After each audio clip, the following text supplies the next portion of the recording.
Hi everyone, let's welcome back to this week weekly market update. So let's take a look at what's happening on last week and last Friday and also previous week. I guess I have been not launching on the weekly market update instead of a bi-weekly basis.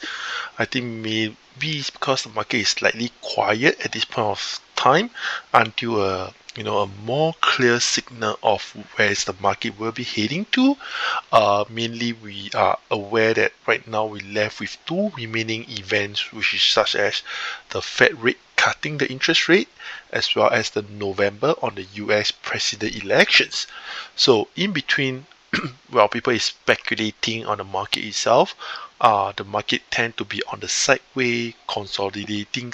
So as you can see that the market may not have a huge movement until where there's earnings reports or there is economy data released, giving the market speculations of whether will there be a more concrete answer or the reports showing that Fed should actually start cutting the rate going forward. Uh, if such case, such report will actually cause a huge volatility in the market itself, just like we can see on last Friday. Dow actually closed more than 570 points higher to post the best day in 2024. That is because Dow has been the weakest among the other two, S&P and Nasdaq, that have been dropping crazily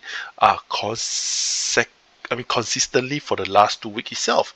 So you can see that for last Friday from the news itself, Dow actually jumped on Friday, which is the best sessions. I guess it's because mainly due to Salesforce and United Health. For Salesforce, we can see that it actually advanced 7.5%. But if you are reading on the surface line, you may think that wow, Salesforce is performing good without knowing that the day before, Salesforce actually dropped more than 20% due to their earnings is not reporting that good. So don't just be covered by the first sentence from the news itself. Go slightly in depth, go either see the chart or see the reports. What causes the market to have a spike up 7.5% on the daily basis is because it dropped even worse the day before, right? So this actually bring down, to went higher because it's one of the component under the Dow 30 itself. So not only on that, we can see that from this guy, the chief global of strategy in LPL Financial, saying that the market is going to remain choppy, such as the upcoming elections, treasury use, and the consumer spending. So the question is, where are we headed? Where is the economy going to head to? So we don't hold a crystal ball. We play by what the chart is going to tell us, and also just manage our risk at our end. So let's take a look from Dow Jones perspective. Down we can see that the last update I have is 2 weeks ago, is 18 May. I say that the next resistance is actually level between 40,400 and 41,200, which I achieve these two levels using Fibonacci extensions. I'm not going to guide here how to draw it, but nevertheless, after hitting 40,000, it seems like Dow have a hard time to break above, and it start to slip or pull back from here. It's a consecutive 2 weeks drop, as you can see after 40,000. Usually after hitting all-time high, once it close back, it's a group profit taking. People who know me should know that I'm actually eyeing 40,000 at the point of time to do some shorting. So this pullback on last Friday is because Dow actually dropped more than what it should compared to the other index, and that is why when it rebound back, it rebound aggressively as well. So where are we looking for down instead at the current moment? On a weekly basis, we can see that being the previous all-time high close to, which is around 37,500, all right, it's not being taken over yet. So don't be that bearish. Ultimately still based on what is upcoming economy data, especially coming weeks, is the heavy economy data due to the first week of the month, such as non-farm payroll, everything. But what I'm trying to say that is showing bearish divergence is because, as you can see from here, compared to the RSI, we can see this is a higher high and here is the lower high. So if form a bearish divergence, will it actually be more bearish is only after you overtake 37,500. Then we can see that it may have slightly more drop for the next couple of weeks, and it's also showing a first sign that after dropping 37,500 may start seeing some bearish signal coming stronger. All right, so right now where are we looking at is that today is 1st of June. Okay, watch out for 37,500 close below it.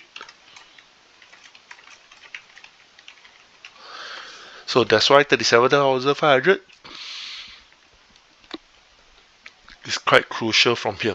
Alright, so right now, even though there's a bearish divergence, we are still watching it to close below 37,500. Otherwise, this bearish divergence may be short-lived. Alright, that is what I'm looking at. And comparing to the other index, we can see from here. Alright, S&P just start to form the first week of candle, like what Dow has formed, and showing the second red candle. So for Dow, for S&P, we also can see a mini bearish divergence as well.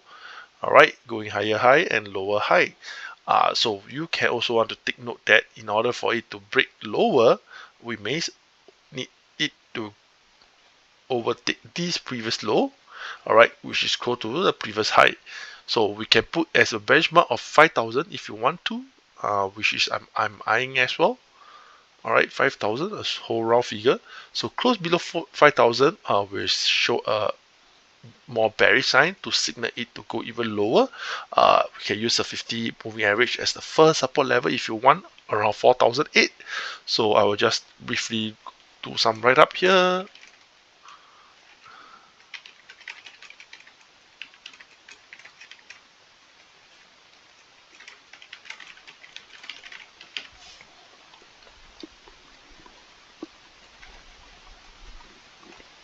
Alright, so this is what we are looking at. Eventually, for down for S&P 500, this is what I actually predicted. We are eyeing a 4,500 previously as a next resistance, which is around here.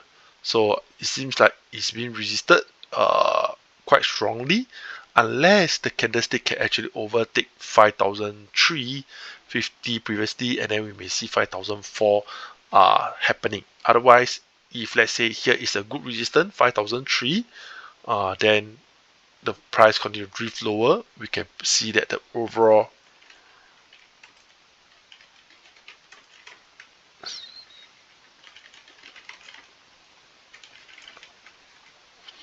okay, so that is what we are looking at for S&P 500. So next we go to Nasdaq.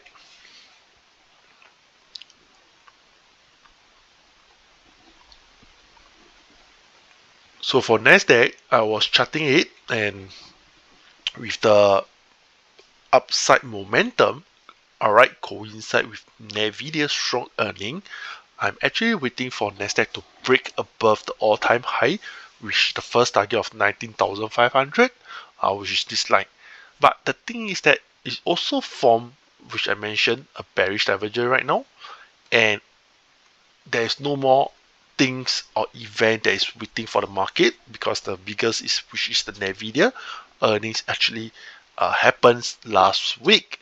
So after it happens, we came in with a good result. It didn't, surge Nasdaq to the next high, which is 19,500, and it have some pullback from here.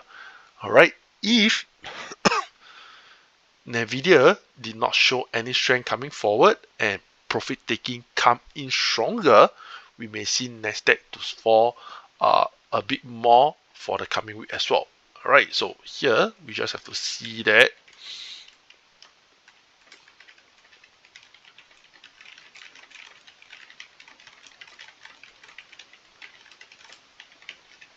Okay, so that is what I mean on today. Alright, so just briefly touch. Next we will be looking into Hang Seng Index. So for Hang Seng Index, we can see that I did mention 20,000, right? Okay, so I did mention continue to trend higher and eyeing for 20,000. We came so close, as high as 19,006, and 19,007. All right, just 300 point away, shy away from the 20,000 whole mark level, and then it start to drop back. All right, so do watch out these two levels, which is if HSI,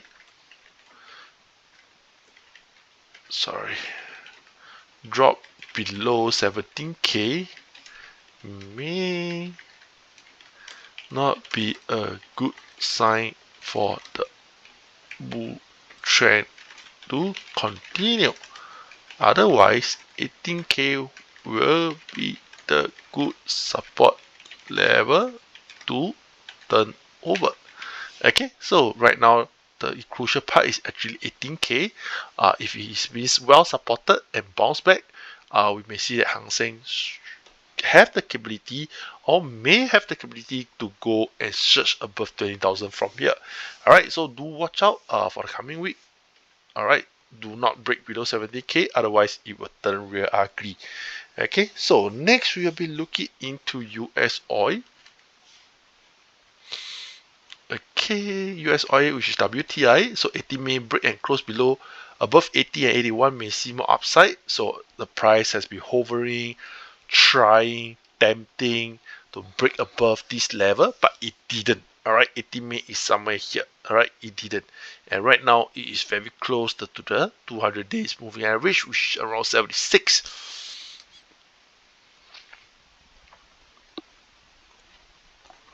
Therefore, if price pull back near to 86, pull back near to 76, or I could say 74 to 76. Alright, and go back upside, we may see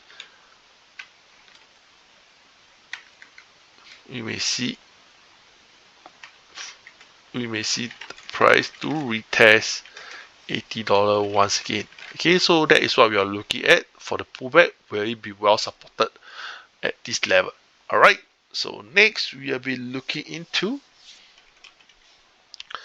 Tesla. Okay, so Tesla buyer upside, which I mentioned, as long as it didn't close below the upper ascending support line, which is this yellow line. Okay, otherwise if you go close to here, 160 is a good price for you to nimble a bit.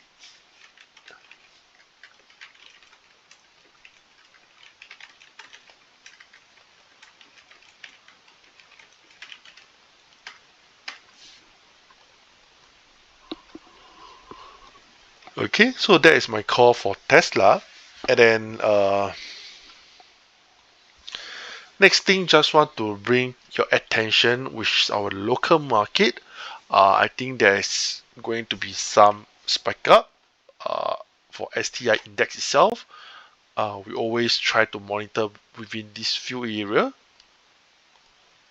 Okay, within this few area, as you can see, since 2009, the price has been go low. 2005 kickback, 2005 kickback, 2005 is try to flirt here and keep back. So the upside is actually 3005 drawback, drawback, drawback. All right, and drop resisted and then drawback. So the price has some upside momentum, which is running coincide with the bank itself. Like I think OCBC is breaking all-time high as well. So we may see more upside for times index at this point of time. Okay, so still the same. I will still be eyeing at 30,000, 35,000. All right, and breaking above may cause STI to have historical write up that it break the all-time high ever before. Okay, so 1st June, watch out 3005 as the resistance. Alright, watch out 3005 as the resistance. So that is what I mean over here.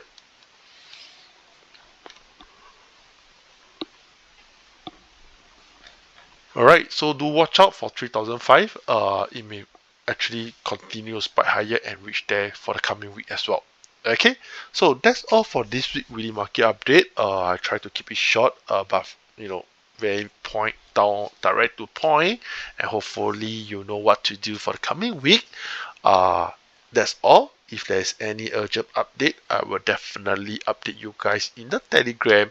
And if you have not joined me by then, please remember to join my Telegram. And I will see you guys next week once again. Remember to share and like the video if you really learned from here. Lastly, just to recap, if let's say you want to pick it up this skill and you want to analyze by yourself, or you have been losing a lot of money in the market itself, I would suggest that join my PTA courses, and it will definitely bring you good or even best or even better than try to swim alone in the ocean itself. Okay, so that's all for this week. See you guys next week. Goodbye.